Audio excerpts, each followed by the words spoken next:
Ethan Hayes, the heir to the Hayes fortune, chose his bride with meticulous care, only to end up with a wife who was functionally mute.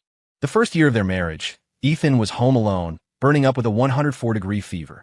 With his last ounce of strength, he sent Clara Vance a string of voice messages, begging her to come home. 10 messages. No response. The second year, Ethan was caught in a gang shootout on a street in Naples and nearly took a bullet to the head. He called Clara, who was staying at a hotel nearby. 20 calls. No answer. The fifth year, the central control system in his car failed on the highway. He and his daughter were in a horrific crash. Both were critical, in desperate need of a guardian's signature for emergency surgery. As the phone rang and rang, eternally unanswered, he finally gave up. In despair, he signed the forms himself, and, on the operating table, he heard the news of his daughter's death. That's when his heart finally died, too. The moment he was off the table, he grabbed a hammer from a toolkit, stormed into Clara's office, and smashed her phone to pieces. If you can't look at your messages or answer your calls, what's the point of having it? Clara stood calmly to the side, letting him rage. But then, a distinct notification, a custom alert tone, chimed from the shattered phone before being silenced forever by Ethan's hammer. A crack appeared in her composure. She grabbed her car keys and rushed downstairs. Ethan hailed an Uber and followed her. 30 minutes later, her car pulled into a luxury apartment complex. In the bright sunlight, Ethan saw a pale-faced young man stumble out of the building, carrying a small, unconscious boy. Even in profile, he looked young. Clara hurried to him, listened to a few frantic words, and quickly opened her car door. "The boy will be fine. Don't be afraid." Her low, soothing voice reached Ethan's ears. He gripped the car window, not even noticing when a sharp edge of the frame dug into his fingers, drawing blood. He never knew that his wife of 5 years could respond so instantly to a text message, that she could wear an expression of such worry, such tenderness, that she had another man and a child. Ethan's body trembled. He laughed until tears streamed down his face. Of all the days for him to witness this, it had to be the day he lost his daughter. He handled the arrangements for his daughter's body and returned home in a daze, collapsing onto the bed. His sweet 3-year-old came to him in his dreams, calling him daddy. Over and over, he told her he was sorry. Suddenly, a sharp pain shot through his wrist. The child vanished, replaced by Clara's ice-cold face. "Leo's son is gone. Because you had a tantrum and smashed my phone, I didn't see his message in time to make the arrangements." The calmer her voice, the harder she pressed down on his hand. The diamond on her wedding ring felt like it was about to pierce his skin. He let out a laugh. "Dead? Good. Why should my child be gone while yours gets to live?" Clara stared at him, her expression terrifying. After a long moment, she yanked him toward the edge of the bed. "You killed his precious son. You're going to get on your knees and apologize to him." "Clara!" Ethan roared, his heart too numb to feel any more pain. He had said their child, was gone, and she hadn't hurt him. It turned out her world was closed to him even when they were face to face. Another message read and ignored. He shoved her away. His fingers brushed against the fruit knife on the nightstand. He grabbed it and plunged it into the woman's heart. He hated her. He wanted her dead. But Clara didn't die. It was only a minor wound. Ethan visited her in the hospital with his lawyer. She was in the middle of a Zoom call with a client and didn't even spare him a glance. When she was working, she tolerated no interruptions. The custom notification tone sounded from the new phone on her nightstand. Clara picked it up, paused the meeting, and typed out a long reply. Ethan caught the name at the top of the chat. Leo. His heart went cold, a hollow ache spreading through his chest. So, Clara was capable of replying instantly. She would even interrupt an important international conference for it. They messaged back and forth for a full 10 minutes before her meeting resumed. An hour later, it was over. Ethan finally spoke. "Let's get a divorce. You were at fault, so I want a larger share of the assets as compensation." Clara looked up, her cold eyes showing a flicker of surprise. "Leo's child isn't mine. I have never been physically intimate with him, and I never will be." She changed the subject. "But I will do everything in my power to be good to him, and you'd better not even think about trying anything." That guarded look was a knife to Ethan's heart. "How long have you two?" "Why?" "A year," Clara said, ignoring his second question. She pulled a photo of Leo Carter from her wallet and handed it to him. Then, without another glance, she signed the divorce papers. "I hope I'll actually see you at the lawyer's office in a month." Her tone was mocking. Ethan didn't respond. He was staring at her wallet, his gaze intense enough to burn a hole through the leather. His photo had never been in there. After a long time, He tore his eyes away and looked at the picture of Leo. A moment of shock, then he took a deep breath. You will. Clara didn't believe he'd actually go through with it. She was probably used to him chasing her. After all, he tolerated a marriage of 1,000,000 unanswered texts for 5 years. But this time, he was truly done. As he turned to leave, Clara's brow furrowed, and she called out to him. That house you want in the Hamptons. I've transferred to Leo. It's near a nature preserve. The fresh air will be good for his nerves. Ethan clenched his fists, his nails digging into his palms. I told you, that house was the first gift I bought for our daughter. Even if... She's gone now. There was no response from behind him. He looked back. Clara was already looking down, typing on her phone, her attention 1,000,000 miles away. Of course. She had wanted to abort their daughter after the accidental pregnancy. He'd had to get on his knees and beg her to keep the baby. She didn't like him, and by extension, she didn't like their child. She'd barely ever looked at her. Why would she care if she was alive or dead? Ethan walked quickly out of the hospital room, as if putting distance between them could sever the ties of his failed marriage. Once in the car, he took out the photo again, his fingers trembling. The resemblance was uncanny. Leo Carter looked so much like Clara's dead first love. The man she had actually wanted to marry. 5 years ago, the Vance family business was on the brink of collapse. Only the Hayes family extended an olive branch, with one condition, a marriage alliance to bind their families. Ethan's father had long noticed his son's affection for Clara and wanted to give him a shot at happiness. The families met immediately. Ethan looked at Clara, his eyes full of tenderness. But when she spoke, she said she wanted to marry the Hayes' stepson, Julian Croft, the son Ethan's stepmother had brought into the family. Only then did Ethan realize they were in love. But family was family, and a stepson wasn't worth the risk of bailing out the Vances. Ethan's father promptly withdrew the marriage proposal and advised his son to give up on Clara. Son, a good marriage is built on mutual affection. This will only bring you pain. Ethan had been ready to let it go.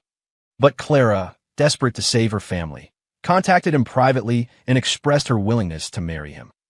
All it took was a single dinner together, and he was lost, his father's words forgotten.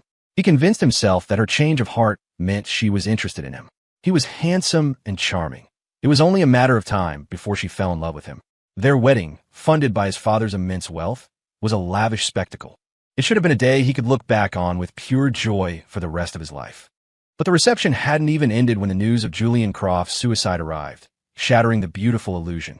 Ethan's only memories of that day were Clara's back as she fled the ballroom, his stepmother's wails, the endless whispers of the guests, and the pity in his father's eyes. Their honeymoon was canceled. Everything fell apart. For the first 6 months of their marriage, Clara just ignored his texts, claiming she preferred phone calls. But after 6 months, when the Vance family business was back on its feet and more powerful than ever, she stopped answering his calls too. She was a black hole. He threw all his joy and sorrow into her, and never even heard an echo. Ethan finally broke. He demanded to know why. Clara threw a screenshot of her chat history from their wedding day at him. Julian had sent her a message right before he killed himself. But at that moment, Ethan had been pulling her around the reception, making her toast the guests. She had missed her chance to save him. She hated herself, and she hated Ethan. And now she had found a replacement, a man who was an 80% match to pour her affection into. She treated a substitute 100 times better than she had ever treated him. Ethan snapped out of his reverie. He crumpled the photo and tossed it away. He looked at his reflection in the rearview mirror. Hollow eyes, ashen face, unkempt hair. He looked like a madman. For 5 years, he had clung to Clara, refusing to let go. The less she replied, the more he messaged, obsessed with forcing a response, just one. But the only person he broke was himself. Countless cycles of breakdowns and rage, followed by lonely periods of calming down and healing. Ethan pulled out his phone and dialed a number he hadn't called in 5 years. Is your offer from 5 years ago still on the table? When he was about to get married, a woman had tried to stop him 3 times. He talked about love. She talked about sex. Clara Vance is too rigid. Trust me, she'll be just as boring and unresponsive in bed. What you need is a fire. Ethan had laughed. And who's the fire? You. She'd raise an eyebrow, non-committal. Honey, I bet you 5 years you two will be over. If I win, you call me first. I'm still single, so of course it is. The familiar voice on the other end brought him back to the present.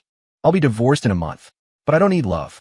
I just need a woman to help me lose myself for a while. He was going to be like Clara, to let someone else into his life, to do something even more reckless. Was it revenge? It wouldn't even touch Clara. He only knew that if he didn't do something, he would go insane. A sultry laugh came from the other end. All right, baby, I'll play with you. After hanging up, Ethan went home to clean himself up and prepare for his daughter's funeral. He just wanted a quiet memorial with his father. His dad had adored his granddaughter. When Ethan wasn't with her, his grandfather was. The next day, when his father saw him arrive alone, without Clara, his face turned to stone. She couldn't make it again? Her own daughter is dead, and she can't spare a single hour? Ethan forced a casual smile. Dad, we're getting a divorce. I initiated it. She never wanted Lily in the first place, and she never liked her after she was born. She was my daughter, really. It doesn't matter if she comes or not. His father stared at him for a long moment, blinking back tears of heartbreak. Good. It's for the best. He placed a photo of his granddaughter next to the memorial portrait of Ethan's late mother. Father and son each lit a candle. Then they went to the kitchen to cook the simple, comforting meals the two of them had loved. They had just set the table when Clara's parents, the Van Cess, stormed in. Without a word, Mr. Vance slapped Ethan hard across the face. Robert, look at the fine son you've raised. He stabs my daughter and puts her in the hospital, and then doesn't even bother to look after her. Is that how a husband behaves?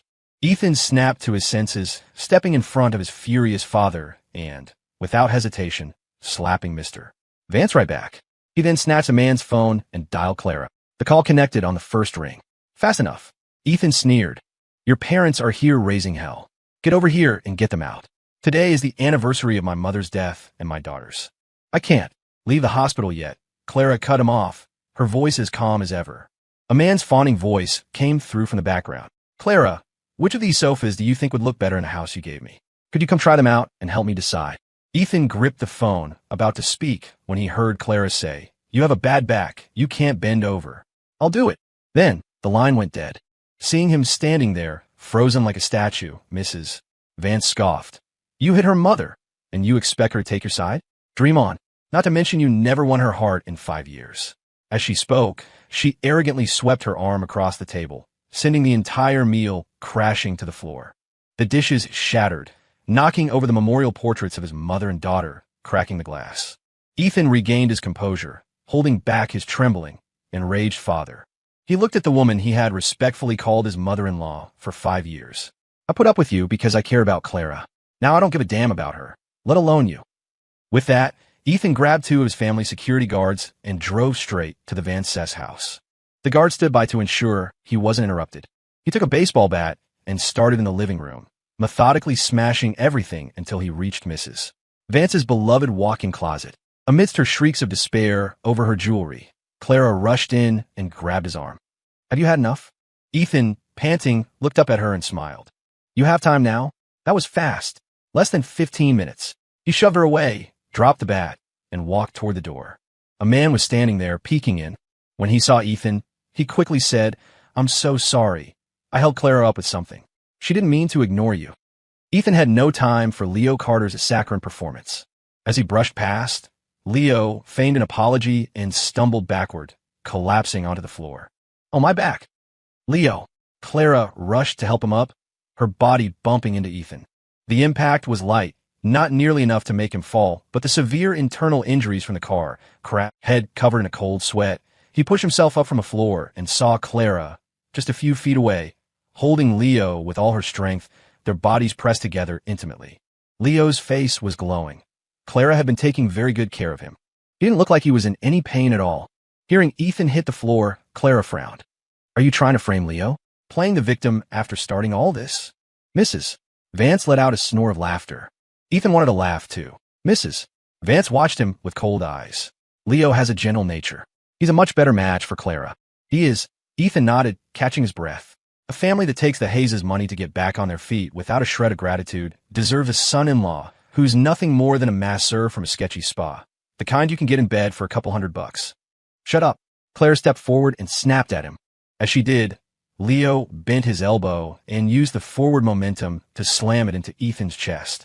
Ethan staggered, grabbing the doorframe to keep from falling again. The pain in his abdomen was excruciating and his bruised chest throbbed.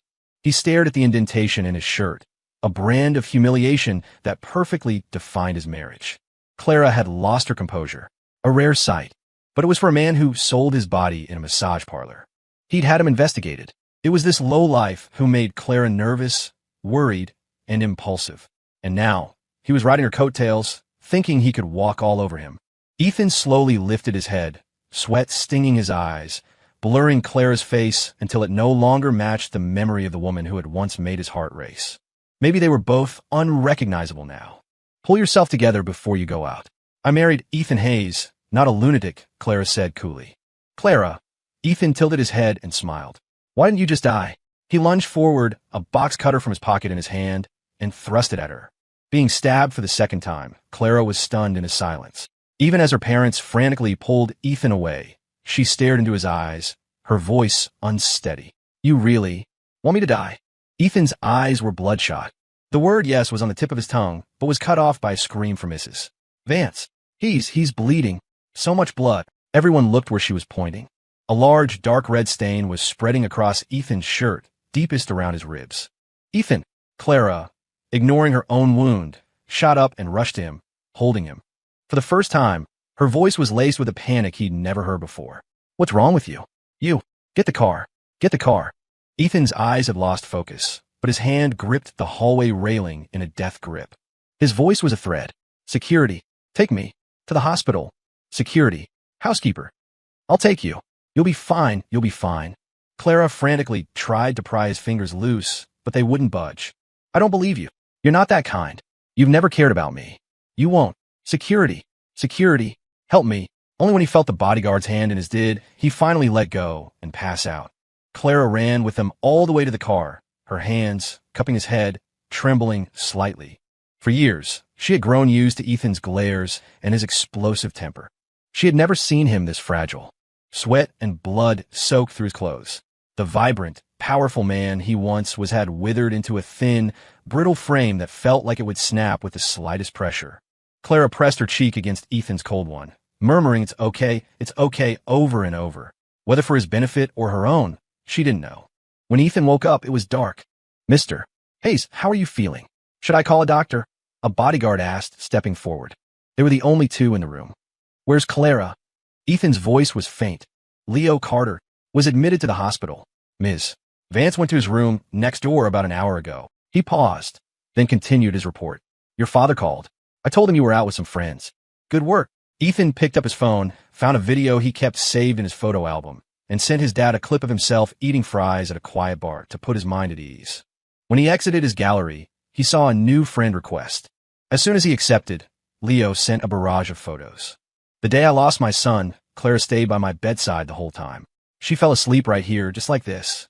I called her in the middle of the night, told her I missed my boy, and my heart was breaking. She came right over to comfort me, still in her hospital gown. Just now, I mentioned my back was hurting. She gave me a massage and peeled fruit for me. Mr. Hayes, do you have any idea how skilled your wife is at peeling fruit with a knife? Ethan stared at the photo of a perfectly intact fruit peel, thin and even, a testament to expert knife work. No, I don't, he thought. It's fine if you look down on me, Mr. Hayes. As long as Clara looks up to me, that's all that matters. It was pretty pathetic seeing you bleed out like that. So, I'll be generous and send her over to check on you. A minute later, Clara walked into his room. She looked at Ethan, her deep eyes holding an emotion he couldn't decipher. Just then, the attending physician came in. Clara asked, why? Why'd he lose so much blood? The doctor gave her a surprised look. He was about to say, he and his daughter were in a car crash. He suffered massive internal injuries and never took the time to heal. But Ethan's voice cut him off. I know my own body. You don't need to ask. Clara sat by his bed, watched him for a long moment, then gently took his hand. I had the chef make some soup. Want some? Ethan offered a strange smile. Sure. Clara opened the insulated thermos, poured a small bowl, and brought a spoonful to his lips. The same soup she made for Leo. The same gesture she used to care for Leo. Ethan slapped her hand away, sending the bowl crashing to the floor. He slowly wiped his hands with a tissue. Sorry, I hate dates, and I hate sweet soup. The chef has worked for us for 5 years and still doesn't know my tastes. Ashamed to waste your effort. Fire him. Clara called someone to clean up the mess, her expression unruffled. What do you want to eat? I'll have him make something else. Ethan didn't feel like talking. Clara called the chef, asked for his preferences, and then listed off dishes one by one, watching for his reaction. Shrimp risotto. That one, she finally said. Ethan said coldly, what happened to me has nothing to do with your family. You can go. No need to waste your time here. We're divorced anyway. Clara ignored him. She went to the bathroom, wet a washcloth, and came back to wipe his hands and face. Before, when he begged her to come, she couldn't hear him. Now, when he was telling her, pushing her to leave, she couldn't hear him either. Ethan threw a water glass at her. Get out! Her shirt was soaked, but she didn't even glance at it. Instead, she moved everything from a nightstand to within his reach. Keep going. When you're done, I'll finish wiping you down. It's you who's uncomfortable, lying there covered in sweat. So Ethan threw things at her. When he had thrown everything, Clara picked them all up and handed them back to him. The third time, Ethan couldn't bring himself to do it anymore. He let her tend to him as if he were an invalid. After she finished feeding him the risotto, her phone's custom alert went off. She stood up. Leo hurt his back when he was rushing to save his son. It's gotten worse. I'm going to check on him. She didn't come back all night. The next morning, Ethan's doctor friend came by on his rounds and asked why he had hidden the car crash and his daughter's death from Clara. When she brought you to the ER, her chest wound was bleeding everywhere. People told her to get it bandaged, but she wouldn't listen. She waited until you were out of emergency surgery.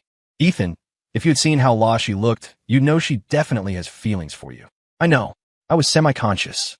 I felt it, Ethan said, looking out the window. The light was so bright it made him squint. That's why I'm scared.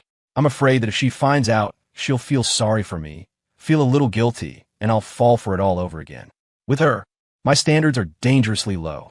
But between them lay the life of the man she loved. Clara could never cross that chasm to be truly close to him. No, now his two lives, his daughters, too. He could never accept her again without reservation. The illness took a heavy toll on Ethan. He spent 5 days in the hospital, followed by a full week of recovery at home. For those 5 days, Clara, in a rare move, cleared her schedule to take care of him. The following week, she was away on a business trip. But from the taunting videos and pictures Leo sent him, Ethan knew she had taken him with her. Clara had always hated mixing business with her personal life. When they were first married, he had offered to accompany her on trips to help manage her arrangements. She had always refused, saying he was a spoiled rich boy who was too used to having fun. Now, he had lost count of how many times she had broken her own rules for Leo Carter. I mentioned I'd never been to Chicago, so Clara brought me along. Your wife is so thoughtful. She took me to a cocktail lounge and a polo match. She promised to show me a much bigger world. She picked out all these clothes for me. We spent a whole morning shopping. Your wife is so patient, and her taste is amazing. These were things Ethan had never experienced, not once. He never knew her heart could be so soft, so accommodating. He never knew she would pick out clothes for a man. It was laughable. He was learning about his own wife from another man. Ethan typed a reply. No pictures from the bedroom? Don't you want to sleep with her? The other end went silent. Tossing his phone aside, Ethan called the housekeeper. Pack up all of Miss Vance's belongings into boxes. This was the house his father had bought for him, the one he had personally decorated when he was still full of romantic fantasies about love. In a week, they would be divorced. Clara was the one who needed to leave. When Clara returned from her trip, she sensed something had changed in the house. But Ethan was a trendy guy who liked to redecorate, so she didn't think much of it. She handed him the gift she'd brought. My big project is finally wrapped up. I can take 3 days off to spend with you and our daughter. Where do you want to go? Getting out for a bit will be good for your recovery. Ethan was stunned. In all these years, she had never once initiated spending time with him. The many travel itineraries he had eagerly planned had all been canceled, one by one, under her constant refrain of "I'm too busy with work." The refusal was already on his lips, but his mind filled with the detailed plans he had made. Getaways for 2 family vacations. They represented 5 long years of his unfulfilled hopes. Their daughter had always wanted to go on a trip with her mother, too. After a long pause, Ethan said, "Let's drive to the beach. My daughter and I both love the sand. Let this god-awful marriage have a decent farewell." He opened a gift box and took out the Gucci cufflinks inside. The color wasn't his style at all, but he put them on anyway. As he had requested, Clara drove a sports coupe. They were a few miles down the road before she finally noticed someone was missing. "Where's our daughter? Is she not coming?" Ethan said sarcastically, "Nope." Clara didn't ask again. Halfway there, her phone's custom alert chimed. "Clara, I think my back injury is getting worse." Clara immediately called Leo and changed the GPS destination. She had his location tracked on her phone. Ethan stared at the app. He looked it up online. It was a couple's tracking app. At this point, did it even matter if they were sleeping together? A throbbing started in his head. He lowered the window, letting the wind rush in to carry away the sudden surge of rage. "Clara, I asked for nothing from you. You were the one who suggested this trip with me and our daughter. You should see it through. It's a 2-hour drive back. You expect me to just sit in the car all morning. I'm still recovering. Have someone else. I don't trust anyone else with this. Clara cut him off calmly. Ethan was speechless. A warmth pricked at his eyes. A minor back strain, and she doesn't trust anyone else. What about his high fevers, the terror of almost having his throat slit, the car crash? What were they? Was his life just something he was expected to endure because he was tough and no one cared enough to worry? Clara, I'm sorry to bother you again. They picked up Leo, and Clara helped him into the car. Ethan glanced over and froze. Leo was wearing the exact same cufflinks, except his pair was in a much nicer color scheme, the one Ethan would have chosen for himself. Clara, who picked out my cufflinks? Ethan asked, enunciating each word. Leo said, Mr. Hayes, you don't like yours? The store only had 2 pairs left. I figured since you're older, your taste would be more mature, so I picked the younger-looking color first. He looked apologetic. We can switch if you want. Ethan ignored him, his eyes fixed on Clara. You gave me someone else's leftovers? What am I, your personal garbage disposal? He tore off the cufflinks and threw them out the window. Leo looked like he was too scared to speak. Clara patted his shoulder gently. It's fine. After buckling Leo's seatbelt, she got in the driver's seat and said coolly, it's just a different color. You make a big deal out of everything. No wonder you're so unhappy.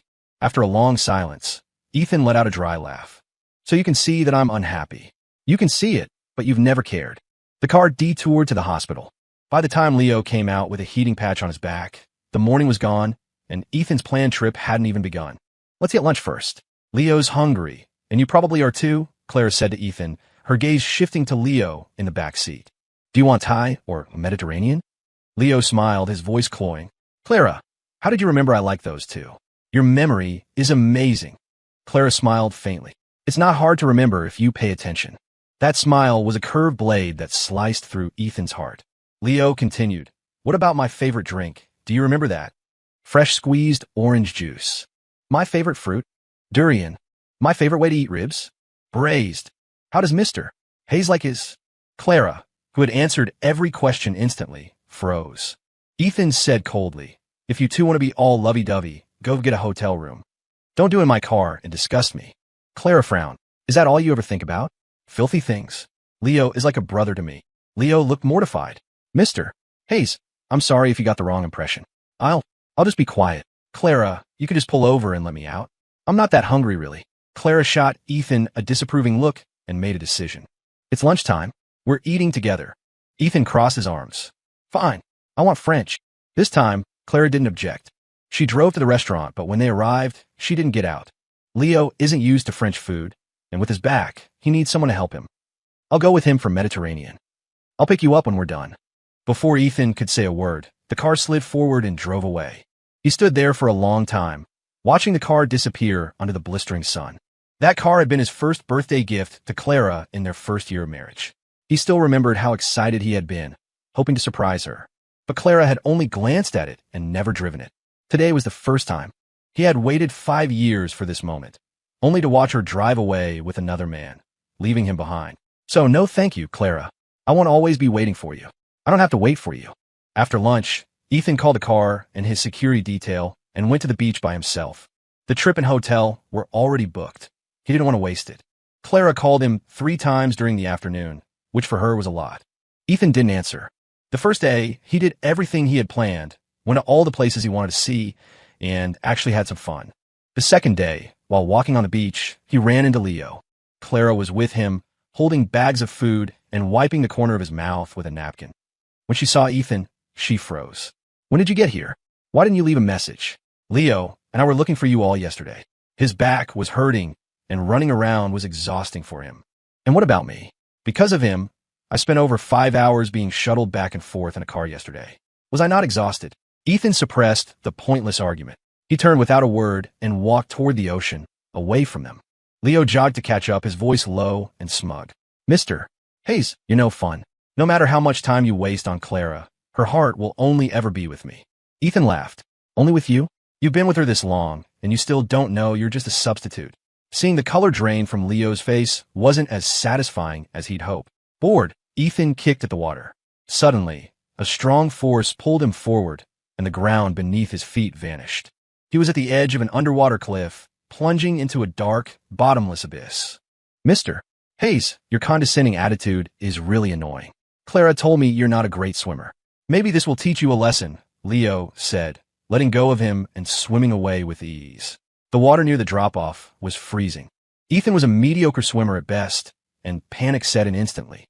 He swallowed mouthfuls of water, flailing toward the shore, but a strong riptide pulled him further and further out. He heard panic cries for help nearby.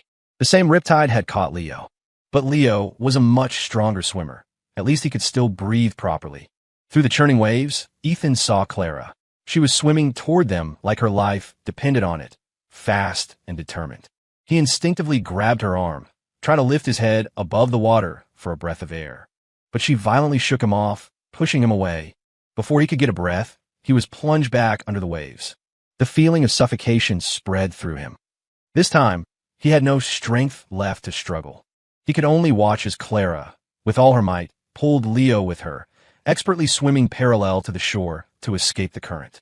Darkness closed in, and Ethan sank slowly into the deep. Mr. Hayes? Mr. Hayes? How are you feeling? Ethan coughed up a lungful of seawater and opened his eyes. He was lying on the sand, surrounded by his two soaking wet bodyguards. He gripped one of their hands tightly, staring motionless at the blue sky above until his eyes burned and a single tear escaped from the corner of his eye. Ethan, Clara pushed through the crowd. Seeing him alive, she let out a breath of relief. Just now, Ethan didn't want to listen and didn't want to see her. He told his bodyguards, "Take me back to the hotel. Help me up. I have no strength." Clara knelt and wrapped her arm around his waist. "I'll take you." Ethan shoved her, but her hand was clamped on him like steel. He laughed humorlessly. "Fine. Leo tried to murder me by pushing me into the ocean. Call the police and have him arrested, and I'll let you take me." Clara immediately rejected the idea. He saw you were in a bad mood and just wanted to splash around with you. He didn't know there was a drop-off. You're misunderstanding him. The exact answer he expected. Ethan said coldly, "Then you stay away from me." Seeing the sharp, hateful look in his eyes, Clara's strength suddenly deserted her. "Clara!" Leo's pained voice came from behind her. She instinctively turned back. When she looked again, Ethan was already walking away, supported by his bodyguards. His thin, retreating back was like a needle piercing her heart. That evening, Leo knocked on Ethan's hotel room door. "Who's Julian?" When she was saving me this afternoon, she kept calling me Julian. Ethan paused, his eyes falling to a dark bruise on his arm where Clara had thrown him off in the water. Her first love. He drowned himself. So, I'm Julian's replacement? No wonder she. Leo's expression went blank for a moment, then his eyes narrowed. So what if I'm a replacement? The dead can't compete with the living. Mr. Hayes, at least I have a face that can win her over. You have nothing. A man with no game should have stepped aside long ago. Ethan looked at the ambitious man and was strangely reminded of himself 5 years ago. Just as confident, just as sure. He never would have imagined then that all his pride and self-assurance would drown in an ocean of neglect. She and I are divorcing soon. If you want to move up, she's the one you need to win over. Also, I value my life. You almost killed me today. I don't have proof this time, but I'll get you back for it, sooner or later. Before Leo could answer, Ethan shut the door and collapsed onto the bed, physically and emotionally exhausted. He slept until noon the next day. When he opened his door, he found Clara leaning against the wall outside, her deep-set eyes filled with a permanent, melancholic shadow. "I'll spend the day with you," she said. Slam. Ethan shut the door in her face. He ordered room service and ate slowly. When he left the room, Clara was still there. Ethan acted as if she didn't exist, called his bodyguards, and went downstairs to hike the coastal cliffs, a popular trail. He took his time, stopping frequently. Clara followed at a distance, holding on to Leo, who had suddenly appeared midway. At a scenic overlook on the cliff's edge, Leo approached Ethan and opened his hand. "This watch she wears every day. It was a gift from that Julian, right?" Ethan glanced at it but didn't reply. It was a well-worn, generic-looking watch, far below the quality of anything Clara would normally wear. He had bought her countless watches, rare collector's pieces, new limited editions. His taste was impeccable. But for 5 years, Clara had never taken off this damn cheap watch, not even for the most high-profile business meetings. "I guess so," Leo said, a strange look in his eyes. Suddenly, he dropped to his knees, grabbing Ethan's arm and waving his other hand frantically. "Mr. Hayes, this is Clara's most treasured possession. I only took it to show you because you said you wanted to see it while she was washing her hands. How could you use me like this? Don't throw it. I'm begging you. Ethan, don't you dare touch it. Clara's frantic footsteps approached. Leo flicked his wrist. The watch flew over the cliff and into the sea below. A figure immediately dove after it, trying to catch it. Ethan stared, stunned, at the rapidly shrinking figure. She loves him that much, he murmured. It was an 80-foot drop. Only professional cliff divers jump from that height. She had no experience, and she did it for a worthless watch from Julian Croft. He pressed a hand to his forehead and looked at the pale-faced Leo, then punched him squarely in the jaw. You idiot! From that height, the water is as hard as concrete. What do you think the chances are that your meal ticket survives? Ethan called for emergency services. Fate, it seemed, was on Clara's side. Compared to other cases where victims' faces were shattered and their brains splattered, she was incredibly lucky to be alive. Ethan sat outside the emergency room for 6 hours, signing one critical condition form after another. Waiting with him was another husband, whose wife had shielded him during a gas stove explosion, suffering burns to 70% of her face. Perhaps trying to ease his own anxiety, the man assured Ethan that everything would be okay. Ethan felt nothing. His wife had nearly killed herself over an old trinket belonging to another man. He was numb to the objective fact. His marriage, down to its very last moments, was nothing but a bloody, tragic mess. He was used to it. Clara had a fractured sternum and was unconscious for 2 days. The day she woke up, Ethan spoke with her doctor and then went to her room. As soon as he walked in, he was grabbed by several large men who pinned his arms and legs. Clara, supported by Leo, got out of bed. Her eyes were like ice. A watch. Even a watch bothers you. Ethan stared at Leo. Leo's eyes darted away, and he hid behind Clara as if scared. Clara's gaze turned even colder. What? Is the great Ethan Hayes going to throw his weight around again? The situation was so absurd that Ethan lost all desire to communicate. He looked at her for a long moment and said, quite calmly, when you accuse me of something, remember to provide evidence. The suppressed emotion in Clara's eyes erupted. She grabbed the collar of his shirt and ripped the gold locket he had worn for 10 years from his neck. Clara, Ethan panicked. This was from your mother, wasn't it? She asked coldly, then smashed it on the floor. The locket shattered. Ethan's voice seemed to break with it, his mouth hanging open uselessly. Clara returned to her bed and, without looking up, ordered the men, clean that up, flush the trash down the toilet. Only after the toilet had been flushed 3 times did she let them release Ethan. Ethan stood in place, his eyes meeting Clara's from across the room. He rubbed his neck, which burned with pain, and his voice came out hoarse. Clara, I'm the kind of person who never regrets a decision. No matter how hard it gets, I stick with the path I've chosen. But with you, I truly have regrets. I regret marrying you, having a child with you, and I regret working around the clock for 3 days to assemble a team of specialists to save your life. Why didn't I just let you die? I'm such an idiot. Clara watched him silently, as if observing a boring painting on the wall. Her usual read and ignore style. Ethan let out a humorless laugh, shook his head, and leaned against the wall as he walked out. He spoke his last words to her. Today is the last day of the waiting period. Tomorrow, 10 a.m., at the lawyer's office to sign the final papers. Don't be late. The next day, Clara was there as promised. She signed first, without a moment's hesitation, then stood and looked down at Ethan. If you think you can control me by threatening divorce, you're wrong. Once this is done, there's no going back. Whether you sign that name or not is up to you. With that, she turned and left without a backward glance. Ethan calmly picked up the pen, his strokes firm, pressing the ink deep into the paper. When he walked out with the divorce decree, a flashy sports car was already waiting at the curb. The woman in the driver's seat was even more captivating than the car. She blew him a flirtatious kiss. Honey, your fiery lover is ready and waiting. The living room was cluttered with packed boxes. Ethan led Sienna Reed inside, tossed out a casual, have a moving company send these to Clara's parents' house, and went upstairs to the bedroom. He had thought that physical intimacy with another woman would be a release for all the emotions he had suppressed over the years. The truth was he felt nothing, no desire at all. Sienna pinned him to the bed, joking, Darling, you're a premium subscriber, not on a pay-per-view plan. You don't have to get your money's worth on the first night. What you need is a good night's sleep. And so, they simply slept chastely in a large new bed. Ethan felt as though the last 5 years had been a relentless marathon, covering an immense distance only to end up back at the starting line. Now that it was finally over, one day of rest wasn't enough. He slept for a solid week, barely leaving the room. Sienna stayed with him the entire time. During that week, Clara was on a business trip abroad. The day she returned, her driver, unaware of the divorce, drove her back to the house she had shared with Ethan.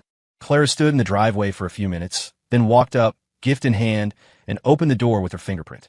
She noticed the housekeeper looking at her strangely. "Where's Ethan?" she asked. "Is he still throwing a fit?" The housekeeper shook her head hesitantly. "He's resting." Clara grunted and, out of habit, went to change her shoes, but the slippers didn't quite fit. She washed her hands in the powder room and was about to go upstairs.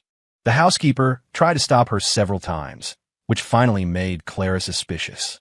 She strode upstairs and threw open the master bedroom door.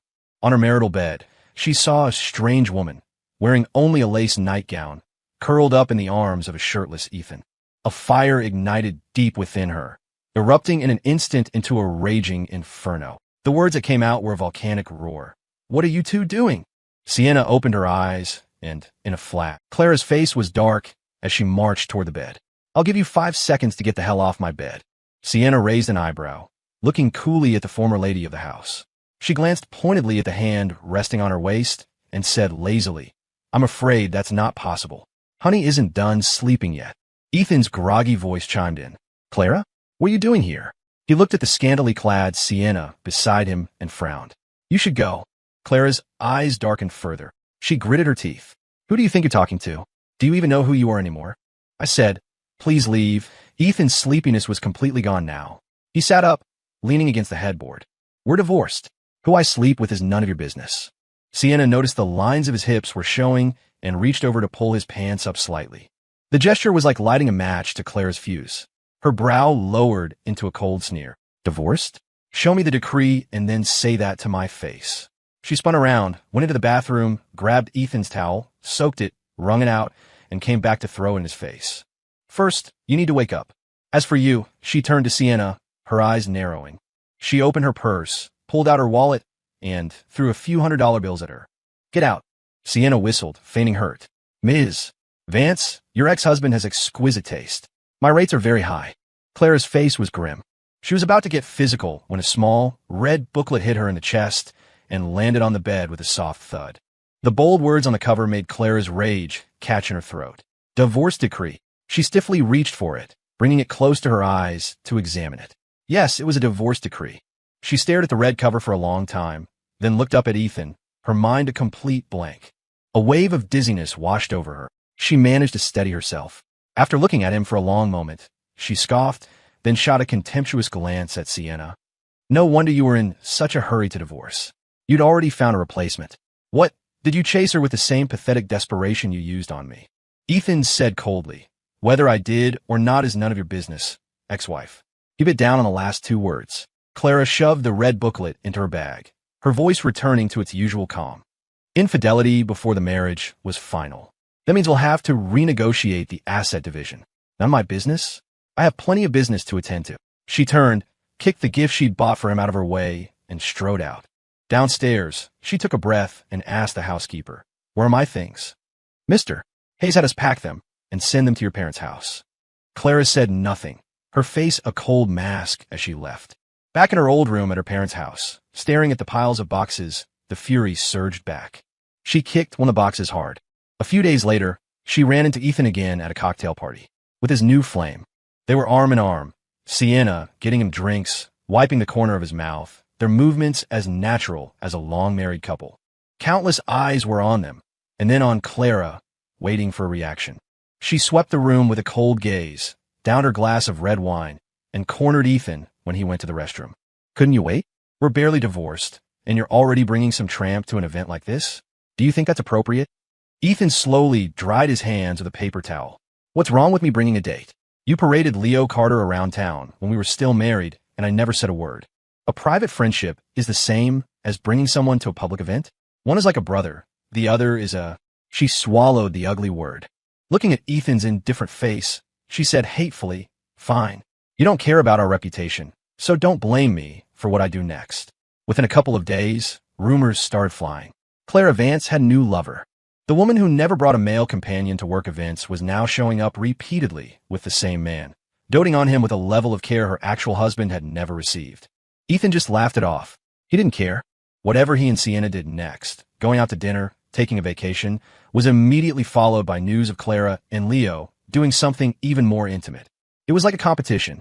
His best friend organized a night out to cheer him up, cursing Clara out, but Ethan just smiled.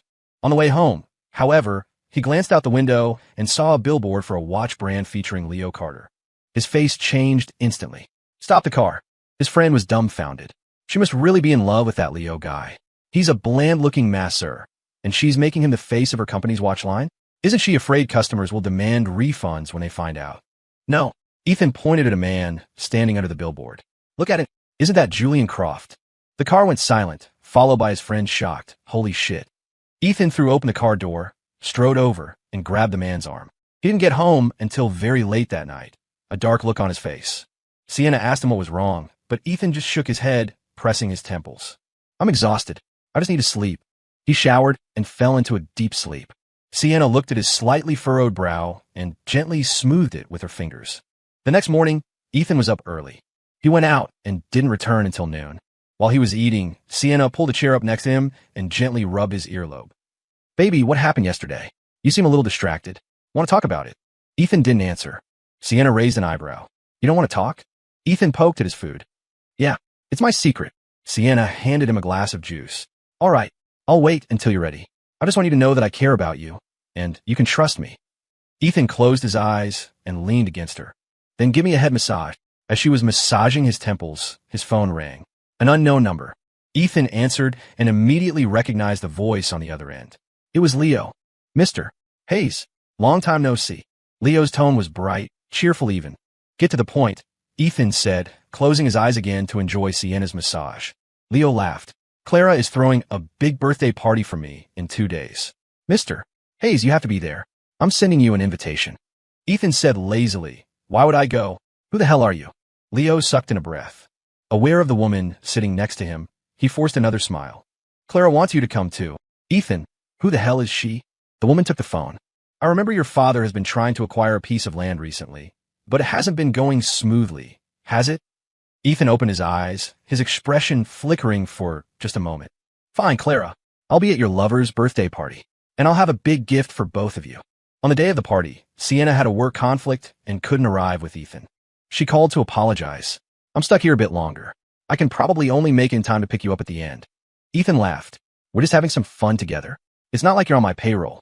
You don't have to escort me everywhere." Sienna chuckled. "Haven't managed to bed you yet. Gotta keep up the charm." She made a kissing sound and hung up. Ethan put his phone away and turned around, coming face to face with Leo. Pfft. Leo covered his mouth to stifle a laugh.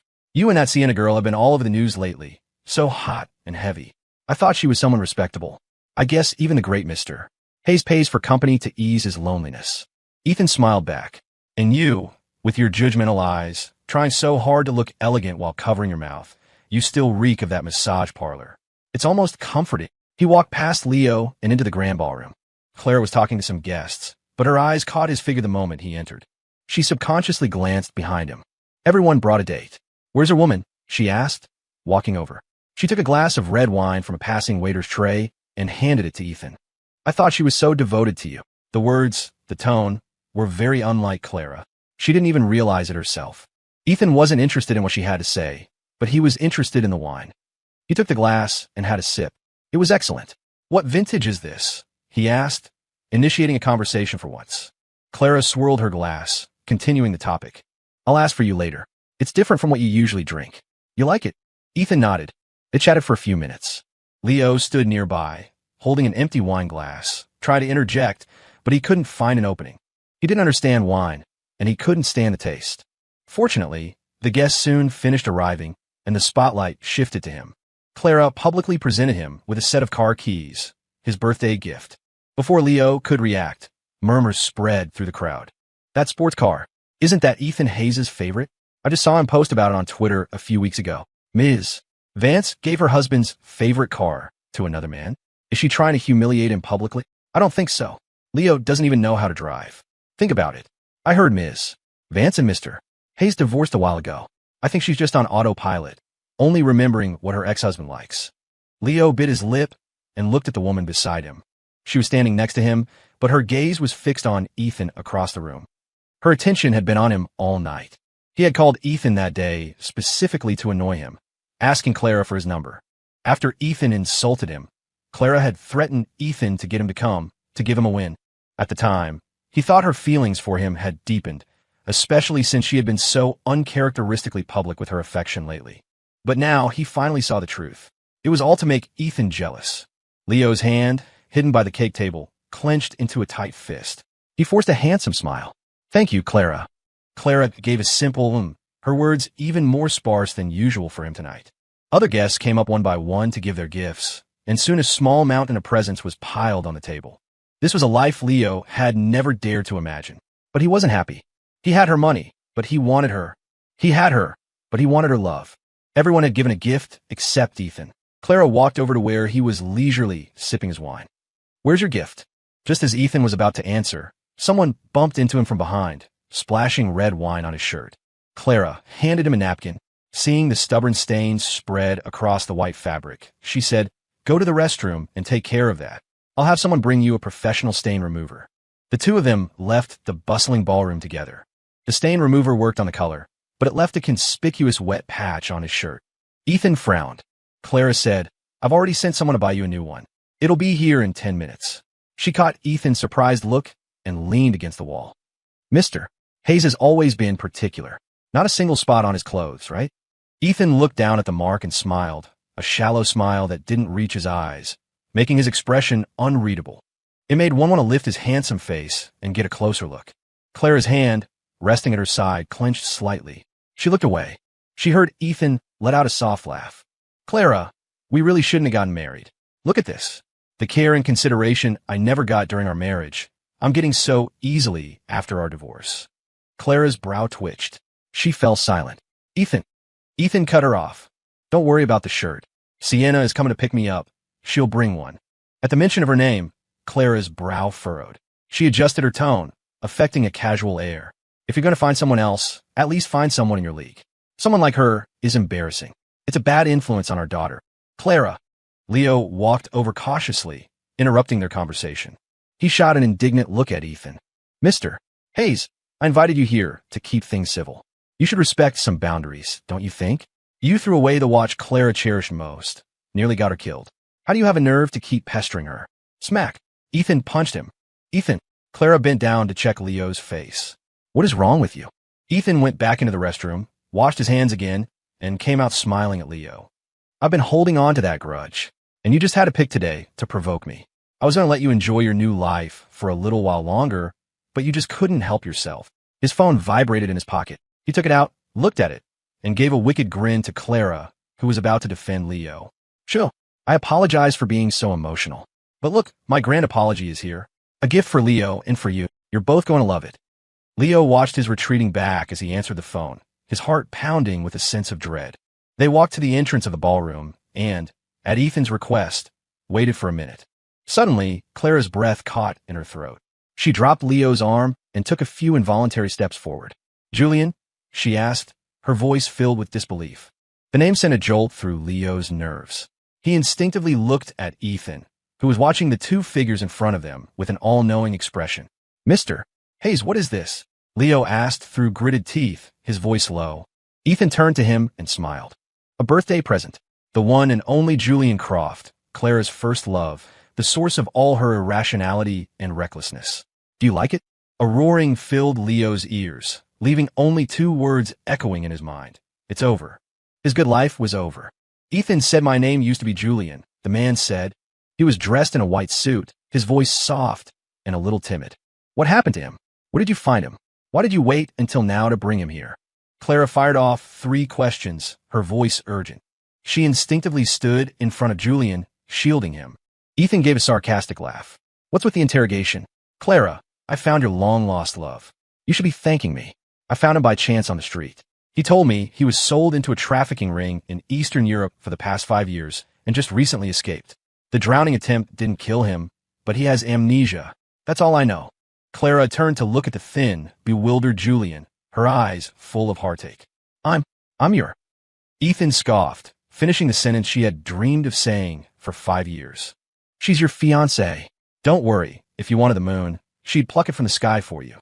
"Ethan, stop talking nonsense," Clara snapped, a purely instinctual reaction.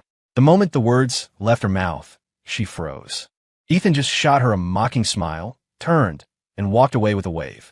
Clara took a step to follow him, but a glance at Julian stopped her in her tracks. Julian, she looked him up and down. You've had a hard time these past few years. It's all over now.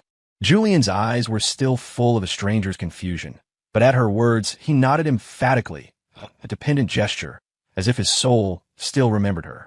That trust made Clara's heart tremble. It was okay. He was alive. That was all that mattered. Come on, I'll take you. Clara. Leo, who had been a silent backdrop for far too long, forced a smile. Are you just going to leave me? Leo, happy birthday. I have something to take care of. I have to go, Clara said, her departure swift and decisive. The news that Julian Croft wasn't dead spread quickly. When Ethan's friends heard that he was back with Clara, living a life of luxury, they were furious. They dragged Ethan out and chewed him out. Are you an idiot? Julian Croft ruined your marriage, and you just hand-deliver him back to Clara so he can live the high life? What did he do to deserve that? He should have had his kidneys harvested, the bastard. Ethan listlessly stirred his coffee. It's fun watching Leo squirm. Just to mess with Leo? Is that worth it? His friend was exasperated. Relax. Just wait and see. Julian is no saint. They're going to tear each other apart. Besides, he was cut off by a scream from outside their private room. Julian, you dare hit me? It was Leo's voice. Ethan and his friend exchanged a look, got up, and opened the door. The room across the hall was open, the floor littered with broken wine bottles. Leo was clutching his head, blood streaming down his face. Julian stood opposite him, completely unfazed. You insulted me, and then you pushed me. Why can't I hit back? Leo lunged, grabbing his throat. I was with Clara for a whole year. I didn't even give a damn about her husband. Who the hell do you think you are, challenging me? Clara. Julian struggled, then let out a choked cry as if he were dying. Leo, let him go. A figure rushed in, pried Leo's fingers off Julian's neck, and shoved him aside. She glanced at the broken glass on the floor, then frowned and cradled Julian's face, checking him carefully. She found a small cut on his finger. It's okay, don't be scared. Clara patted Julian's head and let him out. I'll take care of that cut for you. Clara, Leo yelled, sprawled pathetically amidst the shards of glass and spilled wine. I'm the one who's hurt. He hit me over the head with a bottle.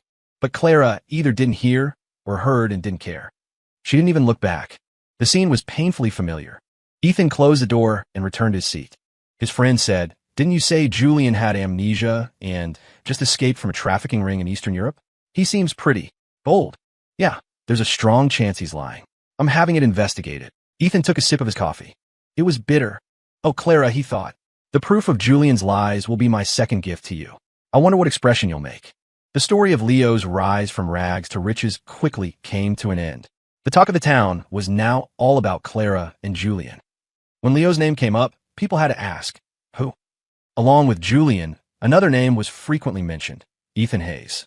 But the man at the center of it all had vanished since Julian's reappearance, never once seen with either Clara or Julian. One day, Ethan was driving to meet with a private investigator. As his car pulled out of his driveway, a figure stood in the middle of the road, blocking his path. Ethan, get out here. You ruined me. I hope you rot in hell. The man screamed curses, throwing a rock at Ethan's windshield. He was dressed poorly, his face grimy and twisted with envy and hate. It was Leo. Ethan reversed the car back inside the gate and closed the automatic gate, shutting him out. Through the spiderweb of cracks on his windshield, he saw the man who had once swaggered before him, a man who had transcended his class. Now, he seemed shattered by the same cracks, stripped of his former glory, just a pathetic creature stitched together by hatred and desire. Ethan checked the time, growing impatient. He called Clara. The number he could never get through to during their marriage connected instantly. What's wrong? Her voice was surprisingly gentle. Ethan gave a silent, self-mocking laugh. Leo Carter is blocking my driveway. This is your mess. You come deal with it. Clara said, half an hour. Sure enough, she appeared at his gate about 30 minutes later. The moment Leo saw her, he rushed forward to embrace her, but two men emerged from behind Clara and quickly restrained him. They were too far away for Ethan to hear what they said, but he saw Leo being dragged away, struggling and resentful. A substitute was more important than a non-substitute, but the original held absolute power over the substitute, the food chain of affection. Ethan got out of his car without a word, took a picture of the damage, and was about to send it to Clara. But then he remembered all those years of unanswered messages. He walked straight up to her and showed her the photo. Leo did this. Wire the money for the repairs to my account. Clara nodded. She looked at his clothes. Where are you going? I'll give you a ride. Just then, a flashy sports car screeched to a halt beside them. Long time no see, Ms. Vance, Sienna said with a flippant wave, opening the passenger door. Darling, get in. As Ethan walked toward the car, Clara grabbed his arm. How long are you going to keep messing around? She glanced at the cleavage visible on Sienna's top, then saw the cold, distant look on Ethan's face. Her heart stung. Clara let go, her voice returning to its usual calm. I'm very grateful that you brought Julian back to me. When are you free this week? He and I would both like to treat you to dinner. She watched Ethan, deliberately emphasizing certain words, but his expression remained impassive. Sure, I'm free tomorrow. With that, the sports car sped away. Clara watched it disappear down the road, her hands slowly clenching into fists. The next day, to her surprise, Ethan brought Sienna to the small dinner party. Watching Ethan pour her water and peel shrimp and crab for her, Clara felt an overwhelming urge to flip the table. Whenever the urge intensified, she forced herself to take a few sips of water. She barely touched her food, but she had already drunk 3 glasses of water. She also peeled shrimp and crab for Julian. He thanked her shyly, his eyes shining. Clara, can you sleep with me tonight? He suddenly whispered. I'm so scared by myself. It feels like I'm still locked in that filthy cell, being beaten and electrocuted. Even with the lights on, I'm terrified. All my dreams are full of blood. The sudden talk of sleeping together during dinner was awkward. Before Clara could respond, Ethan laughed. Of course she'll sleep with you. You're the apple of her eye. Forget sleeping with you. She'd marry you in a heartbeat. He looked at Clara, whose expression had already darkened. The man you've always wanted to marry is right in front of you. You must be dying to, right? So, when's the wedding? Don't tell me you don't want to marry him anymore, just because 5 years of hardship have diminished his charm. Clara felt like he had only come to this dinner to torment her. You want me to marry Julian, she stated, wiping her mouth with a napkin. Her movements were elegant, but as she put it down, she knocked over her water glass. The water spread across the table and dripped onto Julian's clothes. Clara stood up and said to him, Let's go to the restroom and get you cleaned up. Come on. All her emotions were hidden in the shadow of her bowed head. Right now, she just wanted to get out of there, away from Ethan's damnable expectations. Julian gently took her hand, his expression uneasy. I won't marry anyone, he whispered, forcing a light-hearted laugh. Over there, I was abused. What woman would marry me? I'd just be ruining her life. A good woman like you, Clara, deserves someone better. He seemed to summon his courage to look at Ethan. So please don't say things like that anymore. It puts Clara in a difficult position. She's already taken such good care of me. I don't want to add any more pressure on her. That pained but forced smile tore at Clara's heart. Guilt washed over her, overwhelming all reason. If she had just answered his message 5 years ago, if she hadn't compromised for her family, then Julian wouldn't have suffered all these terrible things. He had saved her once. Seeing him in pain was worse than death. On impulse, the words tumbled out before she could think. He's right. 5 years ago, you were the one I wanted to marry. She glanced at Ethan. Now that you're back, it's only natural that we get married. Tears welled in Julian's eyes. He kept wiping them away with a napkin. Clara, you don't have to do this. I'm serious. If nothing had happened 5 years ago, we might have been married for 5 years already. Clara sat down and gently took his hand. It was the first time they had touched so intimately since he had returned. Clap, clap, clap. Ethan applauded, smiling. Congratulations. A vein throbbed in Clara's forehead. She didn't look at him or say another word. This joyous occasion brought her no sense of fulfillment, no eager anticipation. It felt as if she had been pushed into a river. The sails of her life were in someone else's hands. I've never seen an ex-husband so invested in his ex-wife's life, Sienna teased Ethan in the car after dinner. Ethan closed his eyes, letting the breeze wash over him. You want to know what happened that night, right? You'll find out when I take you to their wedding. Sienna, someone sounds like they're up to no good. Ethan smiled faintly, suppressing a wave of grief. Everyone who's wronged me will pay. A few days later, Julian, wearing a custom-made engagement ring, visited Ethan's father, claiming his memory had returned. Mr. Hayes, I came specifically to thank you. I remember how you kindly took my mother and me in. If it weren't for you, a boy like me, left behind in the countryside for over a decade, would never have gone to college. I would have ended up in a factory right after high school. He looked down at the ring on his finger and smiled. From the day I came into this family, I tried to be a diligent, grateful son. I never thought of competing with Ethan for anything, including a woman.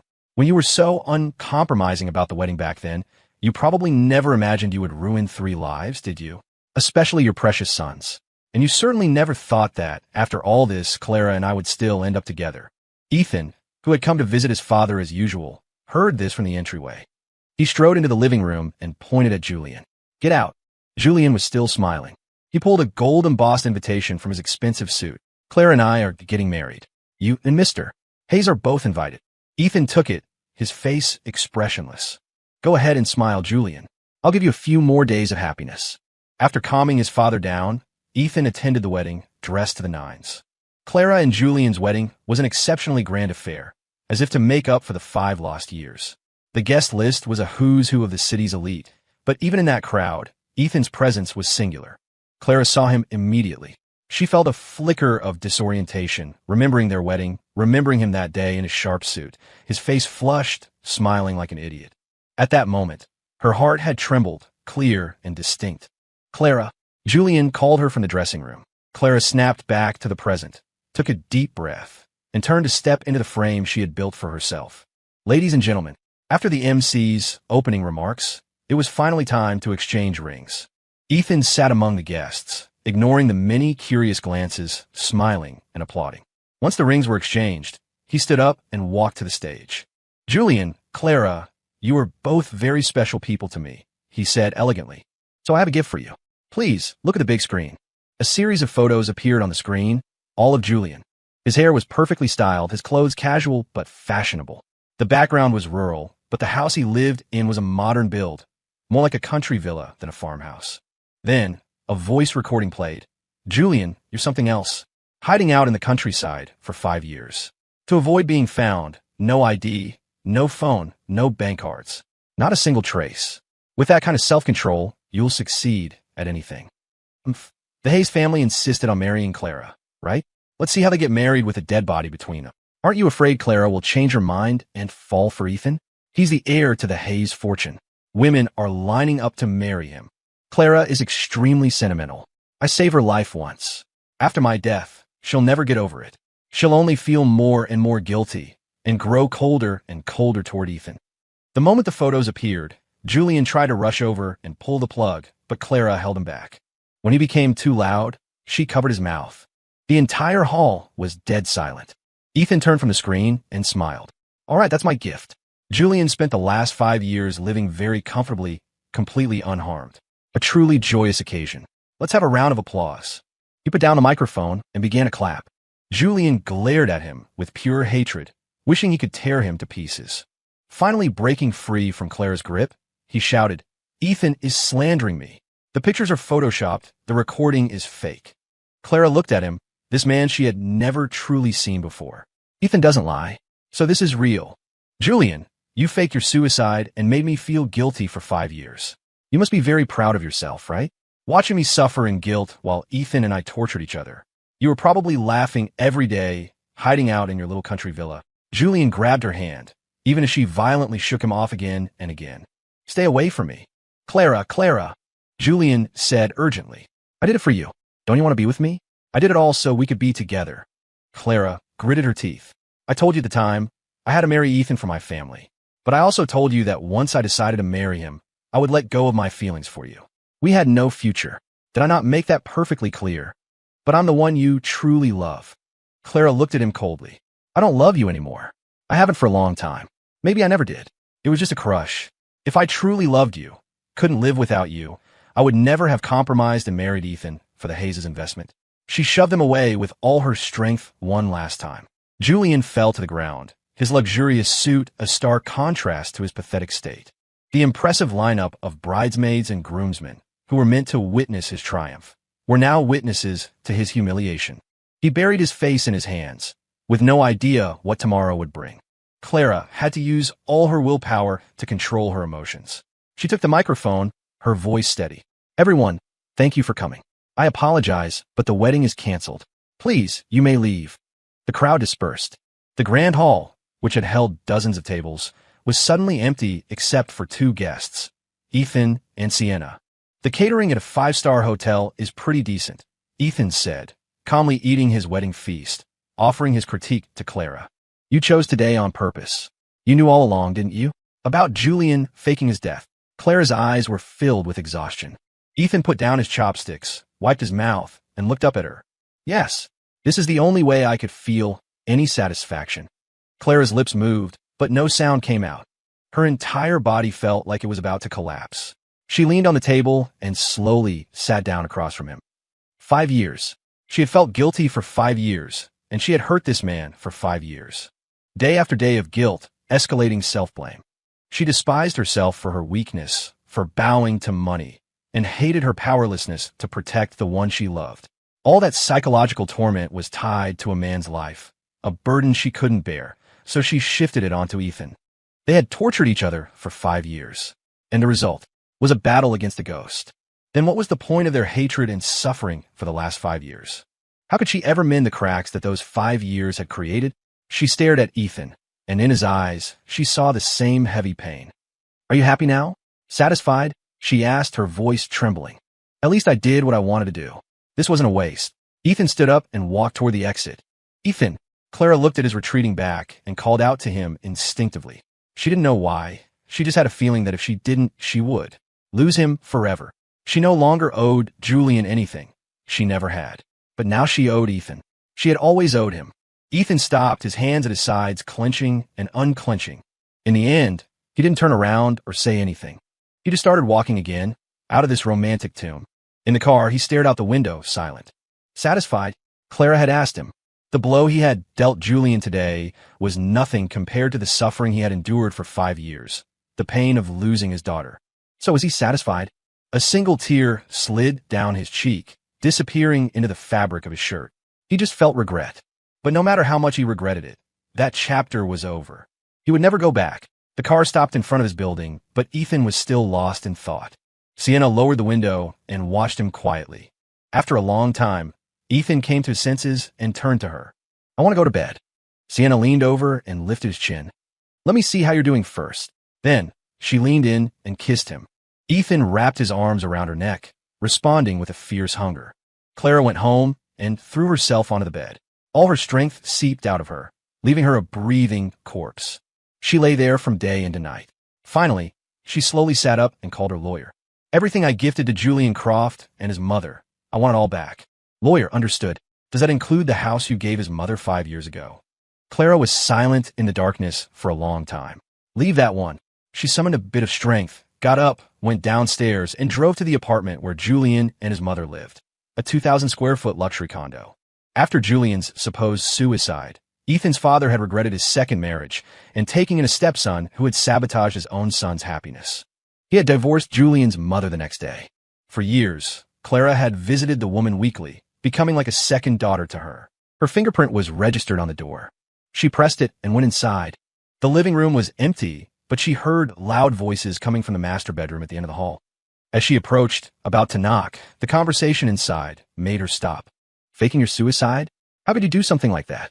You even kept it from your own mother for 5 years. Do you have any idea how much I suffered? Do you know how much Claire suffered? She was living in hell, regretting and blaming herself every single day. Enough, Mom. Stop nagging. You're just afraid that now that the truth is out, your comfortable life is over, aren't you? Don't worry. I saved Clara's life once. For that alone, she won't do anything to us. Julian caressed the high-end decor. I lost this round, but I didn't lose completely. Ethan thinks he won, but he didn't win completely either. He was the one who saved Clara back then, but she's always thought it was me. That's a secret no one will ever know. I still won. Ha ha. His mother was sobbing, utterly disappointed in her son. Julian yelled at her impatiently, then threw open the door and froze. Clara, when did you get here? Clara's head was down, her expression hidden in the shadows, unreadable. She looked up at the man with whom she had shared a bond of mutual survival, as if she had never truly known him. She had been stolen by a nanny at the age of 2 and then sold. Her adoptive parents were indifferent. She ran away after middle school and fell in with a tough crowd. One had parents who might as well not exist. The other's divorced parents wanted nothing to do with him. Clara often stood up for the boy, who was bullied by his classmates. They developed a friendship. Once, she was stabbed in a gang fight and temporarily blinded. Her so-called friends abandoned her.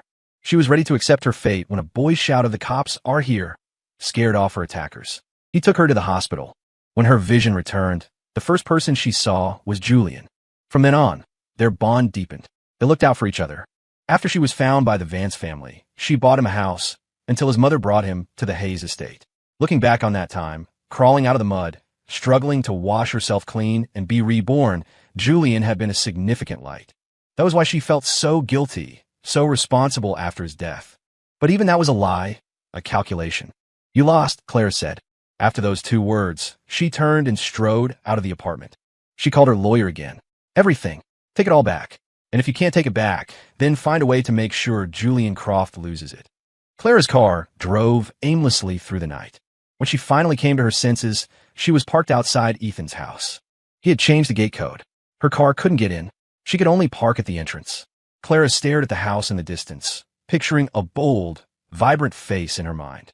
She didn't know how much time had passed before a car horn startled her.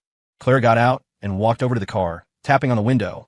The window rolled down, revealing the face she had just been imagining. She gripped the window frame, staring at him, unable to speak. The act of opening her mouth felt like it would tear her apart from the inside. "Could you move your car, please?" Ethan said. Clara seemed not to hear him. She finally found her voice. "Julian lied to me." Ethan gave a faint smile. "So? You lied to me too. What do you want from me, Sympathy?" Clara was speechless. After a long silence, she slowly dragged herself back to her car and moved it out of his way. She watched his car disappear from view, then turned her wheel and drove home. Lying in bed, she was back in that small town, back in those desperate days. Ethan's shout had saved her. He had smiled and said, "All right, I'll be waiting for you to repay me." The image shifted. He was pale, looking at her with tears in his eyes as he stabbed her. "Why didn't you just die, Clara?" Clara woke with a start, unsure if it was a dream or reality, day or night. "Ethan," she called out instinctively. As her senses slowly returned, she realized she wasn't in their marital home. She was alone. With a splitting headache, Clara got up, fumbled for her phone, and scrolled through her contacts until she found Ethan's chat. The last message was from 3 months ago. He had stopped messaging her 2 weeks before they signed the divorce papers. She had never noticed. She had always marked his messages as read without ever looking at the content. She stared at his profile picture for a while, then clicked on it and scrolled all the way to the beginning, reading 5 years of his one-sided conversation. He would share interesting news and stories with her. He would ask her what she wanted to eat, if she wanted to go on a trip. He would ask her about financial matters, what she thought of a particular outfit, if she liked the gifts he picked out for her. At first, he was excited, happy. Then he started complaining about her not replying, questioning her coldness. Then he would make excuses for her, forgiving her on his own. Then the cycle. Clara had to pause frequently to compose herself, because only now did she realize how many life-or-death moments he had reached out to her for help, only to be met with silence.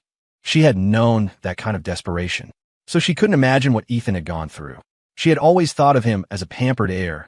That danger was something that never touched him. After reading the last message, she typed 3 words and sent them. A red notification informed her that her belated "I am sorry" had been rejected. She had been blocked. She didn't know when. Clara collapsed onto the bed and lay awake another night. The next morning, she took a long shower, got dressed, and went to a luxury department store to buy gifts for Ethan. Shoes, bags, accessories. When the saleswoman asked, "What is your husband like?" she couldn't answer. In the end, she recalled the colors of the clothes he often wore and bought a few items, along with some toys for their daughter. Then she drove to Ethan's house. Again, she waited outside, catching him as he was leaving. "Many years ago, in a small town, you saved a young boy." "That was me," she said.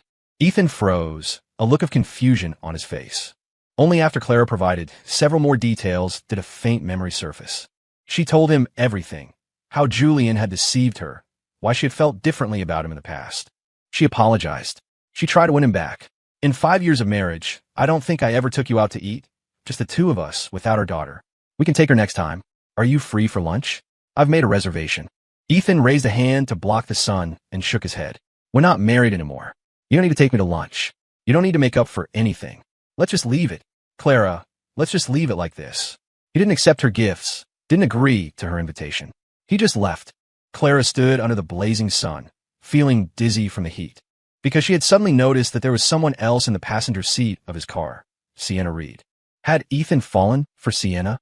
Was he chasing her the same way he had once chased her? Clara sat in her car for a long, long time before finally starting the engine.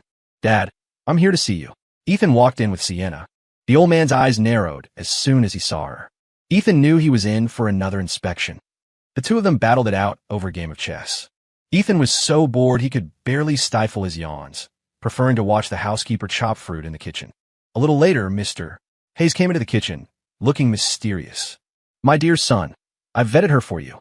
She looks like a flirt, but her heart is loyal. I even checked her astrological signs. A perfect match, absolutely perfect." Ethan was exasperated. "Dad, we're not even dating.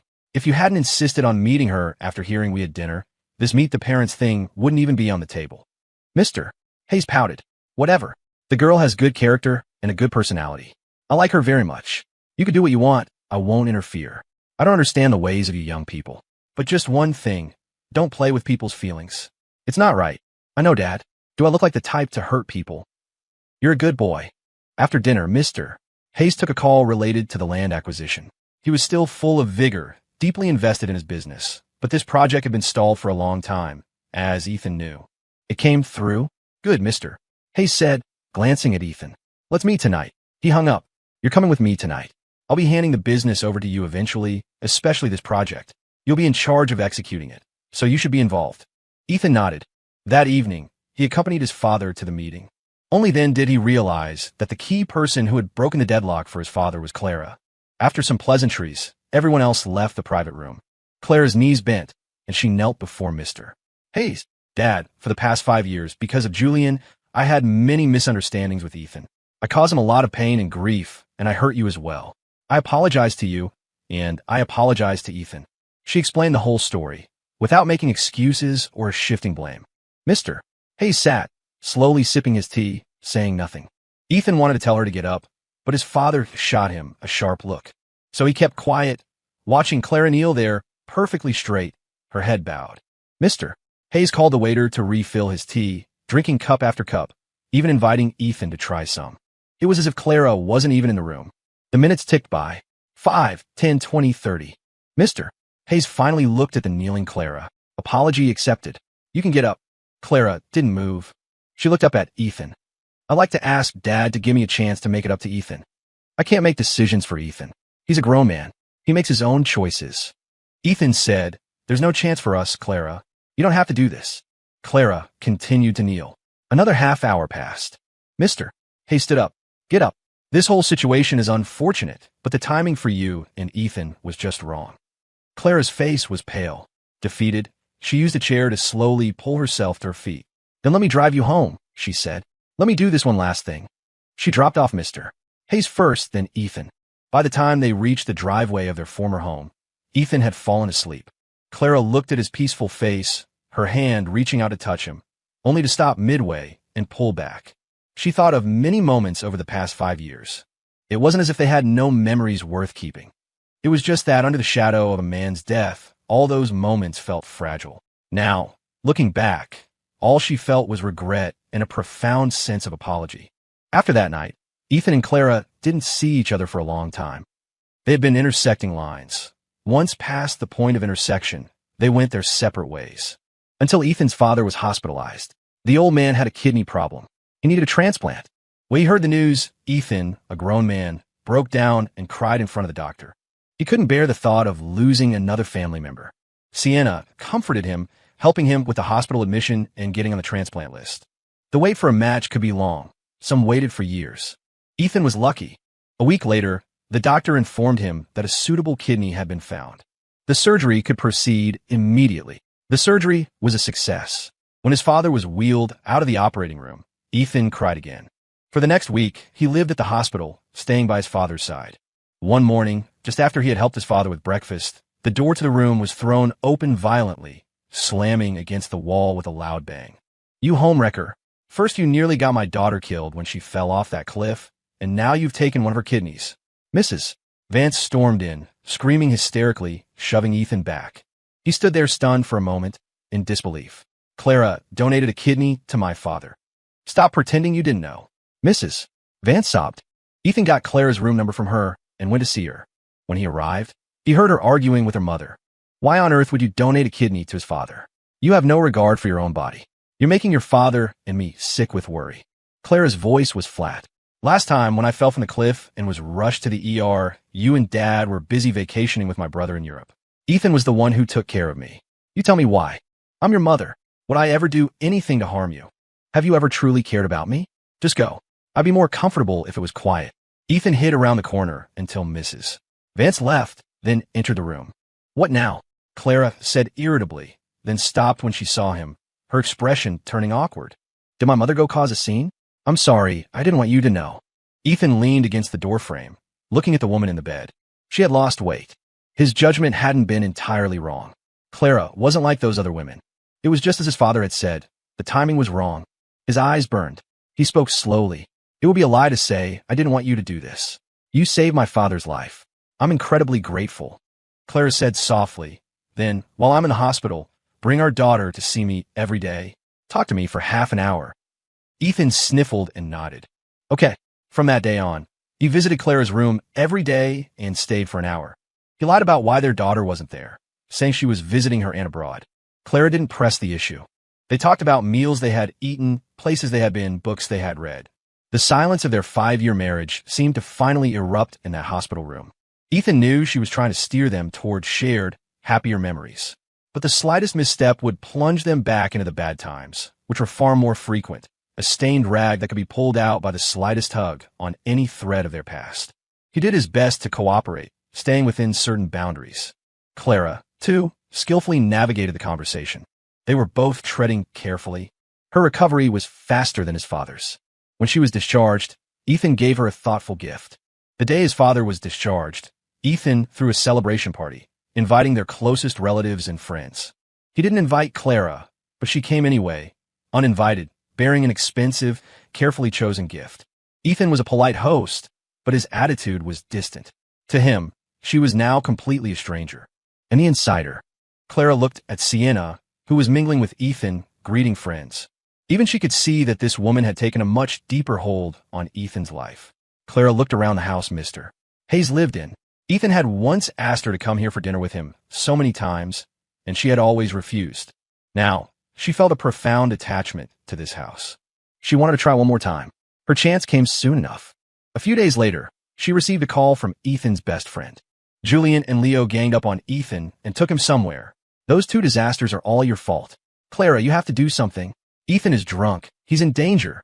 She rushed to the cafe where Ethan and his friend had been, had her team pull the security footage, and sent a dozen bodyguards out in 5 different directions. Half an hour later, she found Ethan at the police station. His personal bodyguards had been with him, and they had easily handled the threat from Julian and Leo. She wasn't needed at all. Ethan had had too much to drink and was leaning back in a chair, resting. He opened his eyes when he heard his friend's voice and, after a moment, saw Clara standing nearby. She walked over. I'll take you home. Ethan closed his eyes again, pressing his temples. His voice was slurred. No need. I called Sienna. She's coming. Clara pressed her lips together and moved to help him up. Clara, what are you doing? His friend yelled. Ethan is waiting for Sienna. Stay away from him. That woman isn't good enough for him, Clara said coldly. His friend blocked her path, sneering. And you are? Where were you when Ethan was in a car crash, when he was dealing with his child's body? Don't think that just because you made a big show of looking for him today, you're some kind of hero. He said more, but Clara didn't hear it. Her mind was stuck on a few words. Car crash, child's body. She stood frozen for a long time before she could force out the words. Body? What? What happened to my daughter? Ask him yourself. His friend shot her a dirty look, then saw Sienna's car pull up and waved frantically. Over here. Ms. Vance, thank you for looking after Ethan. I'll take it from here, Sienna said, striding over. She and his friend helped Ethan to his feet. Ethan opened his eyes, looked at her, and instinctively wrapped his arm around her neck. Sienna stood on her toes, kissed his forehead, and helped him into the car. His friend left too. Only Clara remained, standing alone. Her daughter was gone. Clara resisted the urge to demand an explanation and drove home. She sat on the living room sofa until dawn, then drove to Ethan's house. She waited from the first light of morning until the sun was high in the sky, and then until it began to set. Finally, Ethan's car appeared. He honked twice, but she didn't move. Left with no choice, Ethan got out of the car. He saw the bloodshot eyes and paused. Is something wrong? Clara looked at his abdomen. Yesterday, your friend said you were in a car crash. And our child is gone. Ethan's brow twitched. He was silent for a moment before saying, "Yes." "When? How did I not?" Ethan cut her off. "The day I smashed your phone. The day you told me to kneel and apologize to Leo Carter. The day you ended up in the hospital because of me." With every word he spoke, the color drained from Clara's face. "Why didn't I know?" Her voice was so tight, it sounded like it might snap. Ethan looked at her. "I was on the highway. The car's control system failed. There was a crash. Our daughter didn't make it. I called you. No one answered." He gave another fleeting, phantom smile. "But it wouldn't have made a difference. Even if you had answered, she wouldn't have survived. It would have just been a chance to say goodbye. At the time, I just wanted someone to lean on." Clara's eyes grew redder. "I'm sorry," she whispered. Ethan said, "Then move your car. Today is my mother's birthday. I'm going to the cemetery to see her." He turned, took a few steps, then added, "Our daughter's grave is there too. You can follow if you want." Clara followed Ethan's car, her mind in a fog. She thought, if that thing 5 years ago had never happened, what would their family have been like? He would have been such a fun father. He was so witty and romantic, so good at finding joy in everyday life. Their daughter would have been just as lively and fun as him, a little angel. Their family would have been the envy of everyone. Their daughter's grave was next to his mother's. Below her name, the inscription simply read, "Daughter of Ethan Hayes." Ethan placed 2 bouquets of flowers on the 2 graves and left a small doll for his daughter. Clara gently touched the headstone, a single tear falling onto the cold stone. She had craved a family so desperately, and in the end, she had ruined it. She had destroyed everything with her own hands. Ethan looked down at the woman, her back bent in grief, and sighed softly. "Clara, I loved you, and I hated you. After you saved my father, I don't feel love or hate anymore. I feel nothing." Sienna gently took his arm. Ethan gave his child's grave one last look and turned to leave. Clara stayed at the cemetery until nightfall, exhausted in body and soul. When she got home, Julian's mother, who had been waiting for hours, ran to her, her eyes full of tears. "Clara, I didn't raise Julian right. I shouldn't have left him in the countryside. He made a mistake, and he should be punished, but he's still so young. A criminal record will ruin his life. Can you please see if there's anything you can do to get him out? I'm begging you." Clara stopped her from kneeling. She didn't say yes or no, just had someone drive the woman home. Then she pulled herself together and went to the police station. She saw Leo first. "That day at the beach, did you throw the watch, or did Ethan?" Leo's eyes squeezed shut, about to feign grief, but Clara interrupted him, her voice weary as she rubbed her temples. "Think carefully before you lie to me. I despise liars. I've been through too much lately. I might feel the urge to retaliate. Violently." Her eyes were devoid of emotion, cold as a killer's. Leo shivered and mumbled an admission of guilt. Clara looked at him blankly, as if contemplating how to skin him alive. But in the end, she just sighed and said, as if to herself, "Why? Why are you people? Never satisfied? Is it because you were given too much?" Leo was too terrified to speak. He felt like Clara's eyes, her tone, her entire being had gone slightly mad. Clara didn't wait for his answer. She went to see Julian. "Do you have anything to say to me?" Like Leo, Julian's eyes quickly reddened, his display of grief even more pronounced. The two of them were like a set of programmed robots, and the sight filled Clara with a deep, weary disgust, a desire to erase the program entirely. Julian said, "I lied to you about a lot of things, I'm sorry. But when you were in the hospital, I really did take care of you. In the years after that, when we looked out for each other, that was all real, wasn't it? Haven't I repaid you enough?" Clara said calmly. She couldn't stand to look at his manufactured tears any longer. She stood up and bailed them both out. The 2 men followed behind her, silent, anxious, but with a flicker of relief and secret delight. Then, Clara's next words shattered all their illusions. "When you're given too much, your desires grow. So, you have to lose everything to return to your true self. I hear Eastern Europe is nice. I'll send you there for a little trip." For the first time, Julian was truly scared of her. "Clara." Clara patted his head, her voice gentle. "Don't be afraid. Everyone has to pay a price. You had your fun. Now it's time to pay it back." After dealing with them, she went home, lay down, and didn't move. A fever raged through the night and into the next day. She fumbled for her phone, instinctively wanting to call Ethan. As her consciousness slowly returned, she deleted his number and dialed her father's instead. "Dad, I'm not feeling well. Can you and Mom?" "Clara," her father interrupted apologetically. "Your mother and I are with your future sister-in-law.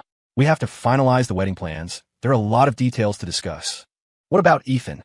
I know he's your ex-husband, but you donated a kidney to his father. How can he just stand by and do nothing when you're sick? Clara hung up and called her assistant. She remembered the first few years after she had returned to the Vance family. It had been awkward. They were strangers. At first, she had been full of hope, thinking she could make up for the lost years, but it was just bland. So bland that she began to question the point of coming back. Later, she joined the company and started achieving success. Her parents' attention, once solely focused on her brother, finally spared her a glance. With the Hayes' help, she made the Vance family powerful, and her relationship with her parents became a little closer. For so many years, all the love she had received had been conditional. With one exception, Ethan. Clara started a laugh that turned into a hacking cough, bringing up mouthful after mouthful of blood. After the fever broke, she threw herself back into work, more of a workaholic than ever. No one in her family knew that she was busy selling the company. She, who had single-handedly supported the great tree of the Vance family, with all its roots and branches. If love was such a shallow thing, she would just destroy it. The day she signed the contract, Clara went to see Ethan one last time. She parked her car at the gate of his house again. She had driven this road countless times, a privilege she hadn't cherished. Now just getting inside was a luxury. She waited from noon until evening, finally catching Ethan as he returned from a date with Sienna. Can you give us half an hour alone? She walked up, tapped on the window, looking first at Ethan, then at Sienna. After Ethan nodded, Sienna gave a generous okay gesture and drove the car inside. Clara leaned against her car and handed Ethan a bottle of juice. I remember, on our first date, you had this drink on the table. Pomegranate flavor. You were wearing a red shirt that day, too. Like fire. Ethan took it, twisted it open, and took a sip, saying nothing. He could tell that Clara was different today. She wasn't here to win him back. Clara looked at him and smiled. That day I thought, this man is too eager, not steady at all. She skipped over the part about wanting to marry Julian.